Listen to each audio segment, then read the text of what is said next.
Oh, hello there. I'm Bilchan. I'm Nimikung. I'm Banchan. In this class, I'll read to all of you.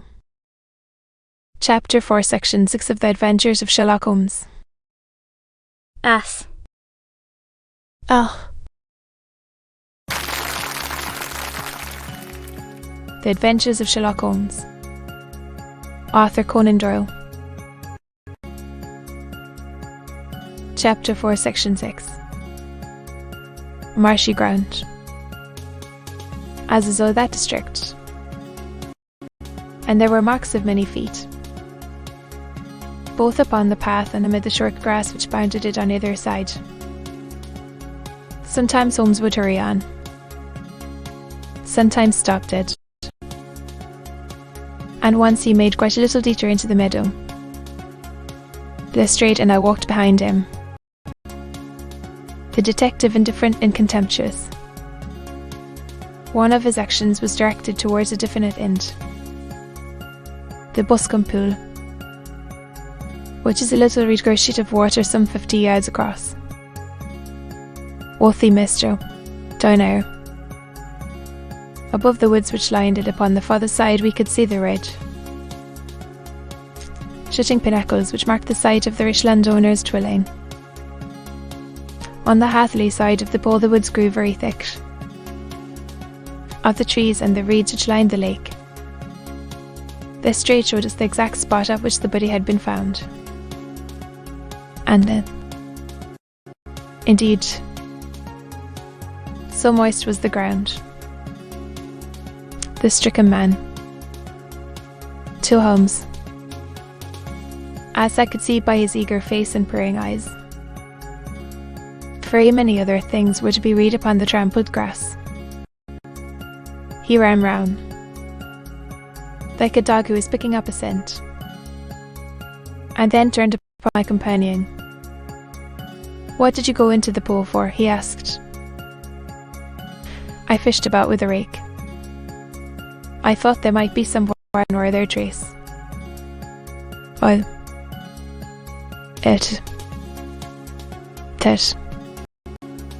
I have no time.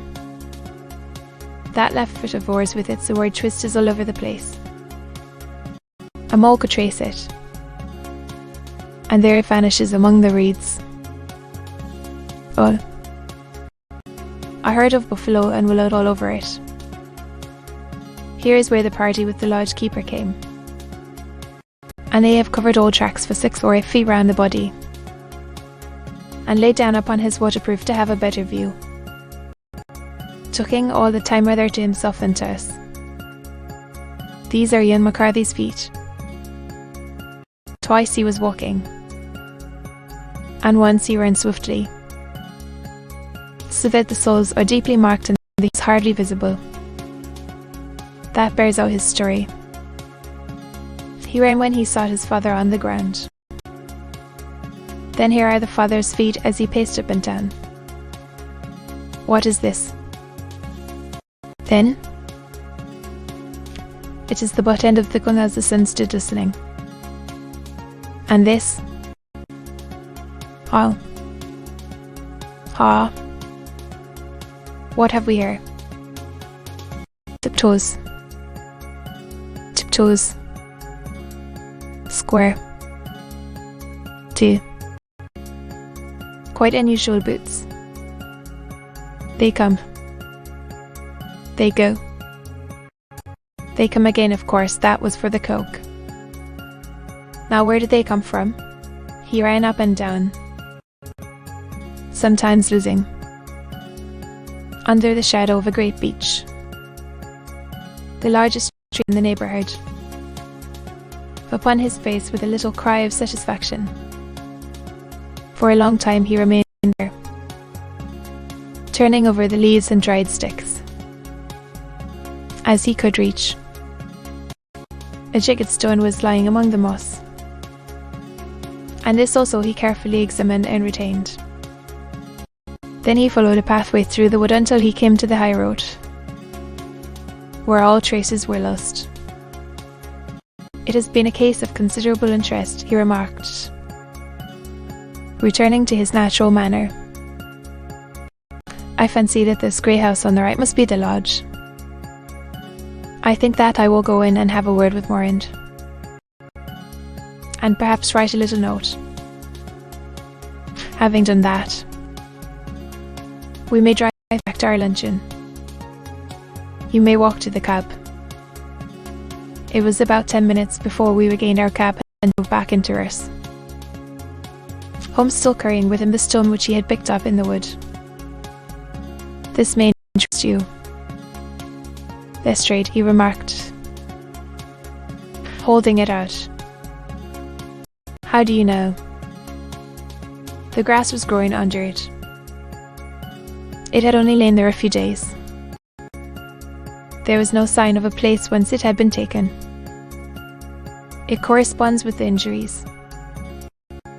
Is a tall man, left-handed, limps with the right leg, wears thick-soled shooting boots and a grey coat, smokes Indian cigars, uses a cigar holder, and carries a blunt pen knife in his pocket. There are several other indications. Lestrade laughed. "I am afraid that I am still a skeptic," he said. "Theories are all very well. News variants and so Tom's comedy. You work your own method, and I shall work mine. I shall be busy this afternoon." Who was the criminal? Surely it would not be difficult to find out. Lestrade shrugged his shoulders. "I am a practical man," he said, "with a game like." "All right," said Holmes quietly. "I have given you the chance. Here are your lodgings. Goodbye." Having left Lestrade at his rooms, we drove to our hotel, where we found lunch upon the table. Holmes was silent and buried in thought, with a pained expression upon his face, as one who finds himself in a perplexing position. "Look here. Let me preach to you for a little. I don't know quite what to do, and I should value your advice." "Well, Anne," both instantly, although they impressed me in his favour and you against him. One was the fact that his father should, according to his account, to be continued,